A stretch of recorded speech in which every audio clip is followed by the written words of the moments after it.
Hi there, Shelley Tender here, Interpretive Services Manager with Medina County Park District, and I'm here to give you your weekly wildflower report. So spring is finally here, and the forest is coming alive with pops of color in the form of spring ephemerals. Ephemerals? What are those, you ask? Well, a spring ephemeral is a wildflower that's here for just a fleeting moment in time. So from 2 days to maybe a couple of weeks at most. So you need to get out often to see what's blooming, or you might miss something. Let's take a hike.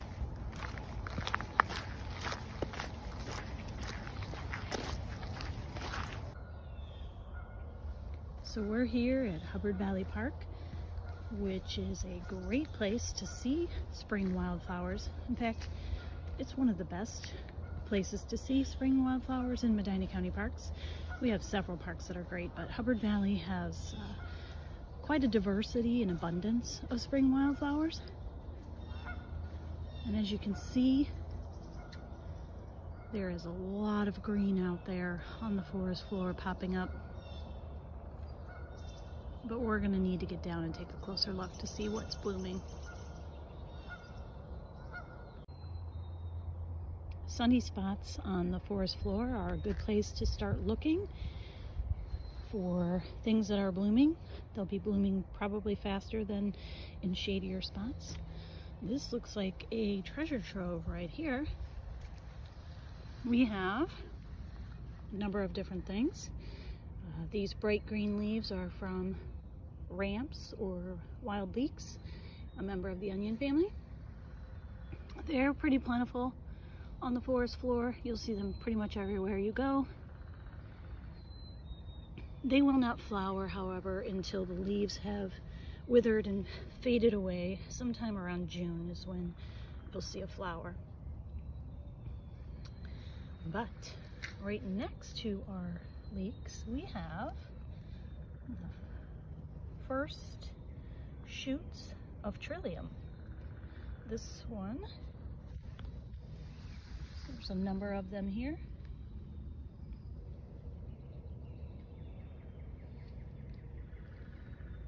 Trillium grandiflorum, large white flowered trillium, is abundant here at Hubbard Valley Park.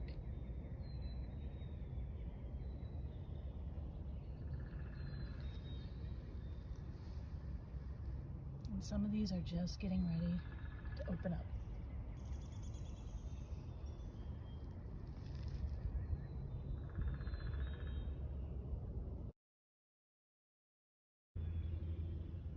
Here we have a plant called cut-leaved toothwort. It's just getting ready to bloom. You see it has these very long, slender leaves with serrated type edges. It is a member of the mustard family, so it'll have 4 petals when the flower finally pops out. They range in color from pink to white. Most often it's white. It is also the host plant of an endangered butterfly called the West Virginia white.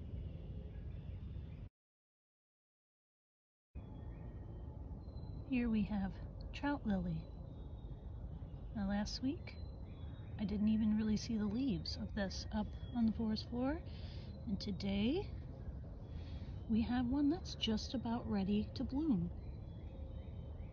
It gets its name because of its green and brown mottled leaves, which resemble a trout.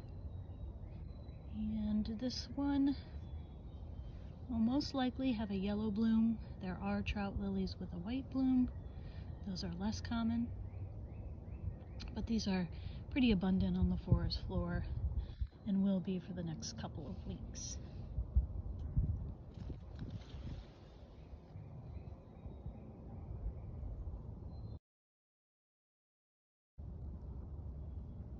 This is purple cress. You can see that this one is blooming. This is a member of the mustard family, and you can tell those easily by the number of petals on the flower. They always have 4. This one can range in color from white to pink to purple. It's not always purple, even though it's called purple cress. Looks very much like another spring flower called spring cress.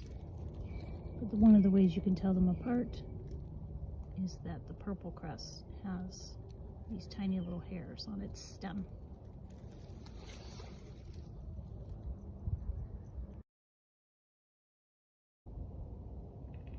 This is Harbinger of Spring, as its name implies. It is a sign of spring as one of our earliest emerging wildflowers on the forest floor. As it first emerges and comes up, it's very, very hard to see amongst the leaf litter. Flowers and stalks come up first, with leaves coming later. We're seeing the leaves starting to come up now. It's already been blooming for a week or more. What's kind of cool about these little ephemerals is that they are pollinated by native flies and bees whose emergences are timed to coincide with these flowers. Kind of a mutually beneficial relationship. They do some pollinating and in return get some food resources. See that bee back there.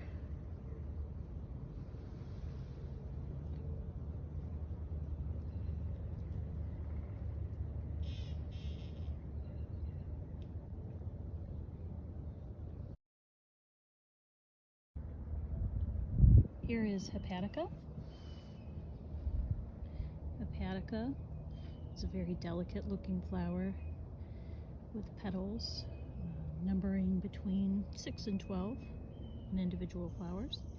It can also range in color from white to pink to a very dark purple. It gets its name from the lobed leaves, which resemble a liver. So hepa meaning liver, hepatica, that's where its name has come from. These are actually last year's leaves. The new leaves will be emerging soon, but the flower comes up before the new leaves.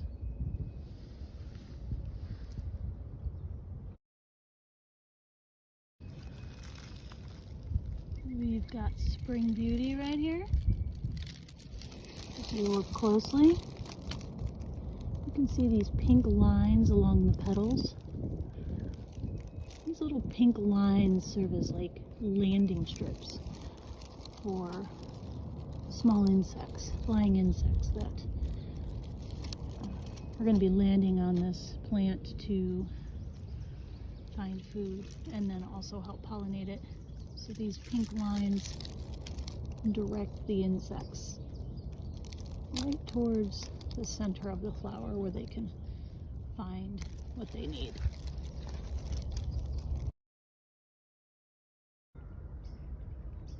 This little flower coming up here with the white bud is called bloodroot. It is so named because of the red sap within its stem. Native Americans would have used that sap for a dye, even face paint. What I like about the bloodroot is how it comes out of the ground with its leaf hugging its stem.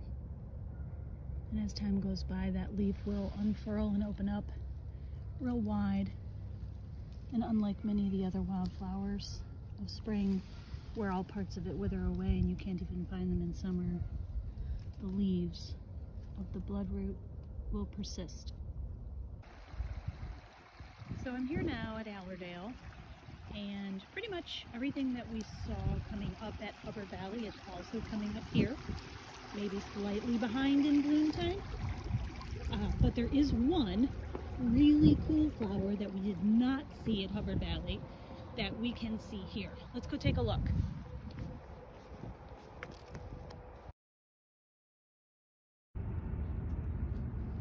So here's one that we did not see at Hubbard Valley, although it does grow there. This one is called blue cohosh. It comes up out of the ground in this purple maroon color. You can see that the flowers themselves are also maroon in color. Tends to grow in clumps like we see it here.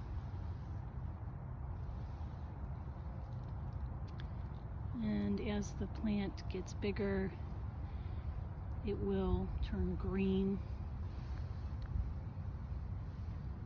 and end up being close to 2 feet in height. It's a fairly tall wildflower. Well, that's it for today. Thanks for tagging along. Please be sure to join me again next week as we take another walk in the woods to see what's blooming. Bye-bye.